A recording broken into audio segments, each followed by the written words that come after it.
Hello students, मैं आप लोगों को इस वीडियो में विज्ञान सब्जेक्ट के प्रश्नों का उत्तर बताने वाला हूं। तो चलो मिला लेना, कितना सही बनाया हो कितना गलत है। तो देखो प्रश्न दिखाता हूं मैं आपको। यहाँ पे देखो पहला प्रश्न क्या है। पहला प्रश्न है, सूर्य, हरे पेड़ पौधे, हिरण और शेर उपरोक्त खास श्रृंखला में ऊर्जा का प्रमुख स्रोत है। तो आप लोगों में से बहुत सारे लोगों ने हरे पौधे लिए होंगे, क्योंकि पेड़ को कौन खाता है भाई? हिरण, हिरण को शेर। तो इस तरह से आप लोग सोच रहे हो कि पेड़ होगा, नहीं। पेड़ तभी उगता है जब उन्हें सूर्य का प्रकाश मिलता है, मतलब मुख्य रूप से ऊर्जा का स्रोत जो है वो सूर्य है। जिन्होंने सूर्य लिया उनका आंसर सही होगा। दूसरा प्रश्न है, डार्विन के जहाज का नाम था। तो डार्विन के जहाज का नाम था बीगल। बीगल लेना है, ठीक है, ये है उसके नाम। तो जिन्होंने ऑप्शन लिया उनका सही है। ठीक, तीसरा देखो, पीवीसी निम्न में से किसका एक बहुलक है? तो CH3Cl, ठीक है, इसका है। तो ऑप्शन जिन्होंने लिया है उनका आंसर सही रहेगा इसमें। इसे तो पता होगा आप लोगों को इसका उत्तर। हीरा और ग्रेफाइट क्या है? कार्बन के अपर रूप। जिन्होंने अपर रूप लिया है उनका आंसर सही है। फिर अगला है, उत्तल लेंस से वास्तविक तथा समान आकार का प्रतिबिंब प्राप्त करने हेतु वस्तु को रखना होगा, फोकस बिंदु पर रखना होगा। 2F, ठीक है, 2F, लेकिन यहाँ पे 2F नहीं दिया, सिर्फ फोकस दूरी दिया है, मतलब फोकस बिंदु दिया है। तो आपको यही लेना है, फोकस बिंदु। इसके बाद रिक्त स्थान को मिला लेते हैं। देखो रिक्त स्थान में NHO3 एक प्रबल क्या है? अम्ल है। जिन्होंने प्रबल अम्ल लिया उनका आंसर सही रहेगा।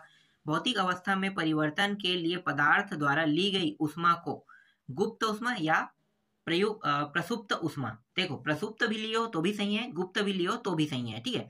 गुप्त और प्रसुप्त दोनों आएगा, आप इनमें से किसी को भी ले सकते हो। आगे देखो, खालिस्तान एक गैसीय पादप हार्मोन है, तो एथिलीन लेना है। जिन्होंने भी एथिलीन लिया है उनका आंसर सही रहेगा। इसके बाद देखो अगला क्या है, खालिस्तान बिंदु पर पृथ्वी का चुंबकीय क्षेत्र और चुंबक का चुंबकीय क्षेत्र समान व विपरीत होता है। तो ये सिर्फ केंद्र पर हो सकता है, केंद्र के अलावा कहीं पर नहीं, ठीक है। ये मैं क्लियर नहीं हूँ, केंद्र या भूमध्य भी आ सकता है। भूमध्य भी थोड़ा केंद्र जैसा ही है, तो भूमध्य केंद्र दोनों में से कोई एक आएगा। चलो आगे देखते हैं। इसके बाद है C2H5OH में क्रियात्मक समूह। तो क्रियात्मक समूह यहाँ पे OH को लेना है, ठीक है। ये तो पहले से है C2H5, ठीक है, लेकिन OH क्या है? जुड़ा है, तभी क्या हो रहा है? क्रियात्मक समूह। तो यहाँ पे क्रियात्मक समूह यही है, क्रिया कर रहा है।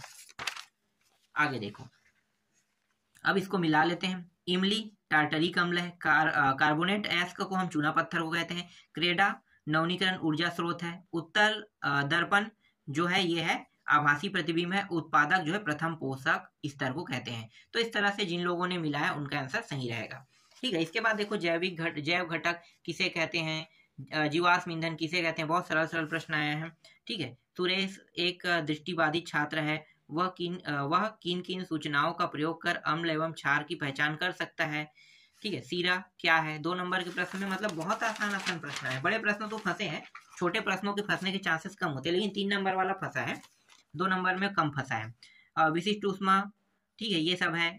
रसाकर्ष की परिभाषा लिखिए, ठीक है। तो ये जो है थोड़े से टफ है, थोड़े से सरल है। बाकी बड़े प्रश्न मैंने पूरा बता दिया, तो वो तो आप लोग बना लिए होंगे। छोटे प्रश्नों के फंसने के चांसेस कम होते हैं।